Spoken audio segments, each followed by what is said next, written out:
آزادی بیان.言论自由 Free speech.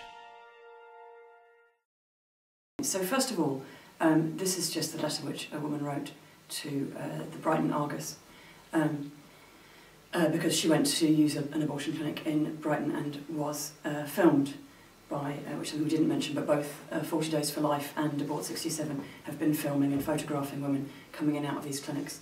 She wrote, "I feel intimidated by being filmed. I was raped and I have post-traumatic stress disorder. I felt calm coming here, but now I can't breathe and feel panicky and judged. It's the last thing I needed." And I think that what these people are doing comes down to two things. I almost agree when it comes to use of Section 5 of the Public Order Act about offensive speech. I think people should be allowed to say things in public that are offensive. What I think these people should be arrested for is harassment, because chasing after women going into clinics is harassment, and it is illegal, and that should be enforced.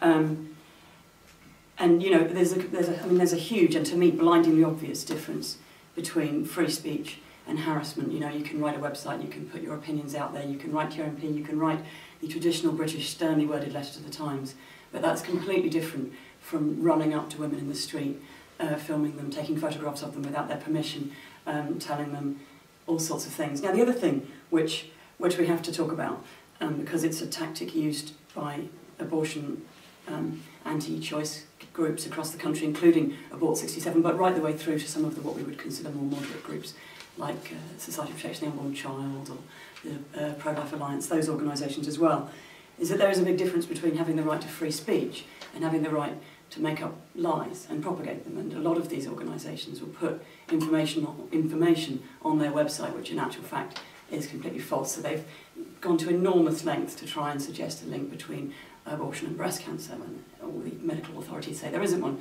They've gone to enormous lengths to suggest a link between abortion and infertility, when again all these organisations, all the medical organisations say there isn't one. And in fact, of course, there is a link between abortion and infertility, which is that infertility can be caused by illegal abortion, which of course is also in turn caused by people not letting women get access to legal and safe services, which is what these women are trying to come and access. So for me, it's got nothing to do with offensiveness. Yes, some images are offensive, and I think there should be a trigger warning, and if you're going to put images out there, people should have the right to say, I don't want to see them, or I do want to see them.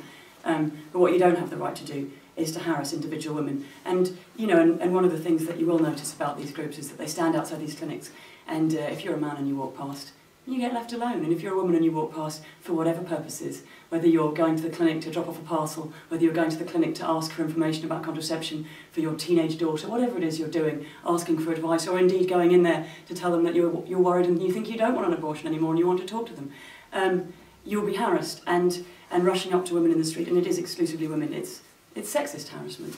It's chasing women down the street. I don't see these people standing outside rape trials, hounding guys. I don't see these people, you know, going to these other protests and hounding people. What we see is direct attacks, and it, you know, what it comes out of, it does come out of a religious, an extremist religious side of things. It's only really started happening in this country in the last year, but it's been happening in the US for a very long time. And in the US, you know, and I'm not of the opinion that, you know, we have to draw a line, don't we? We have to draw a line. I'm not of the opinion that, you know, we should criminalise marijuana because it might lead to heroin. I don't think that we should always draw that slippery slope line, but we have to accept that these organisations in the US are also murdering doctors.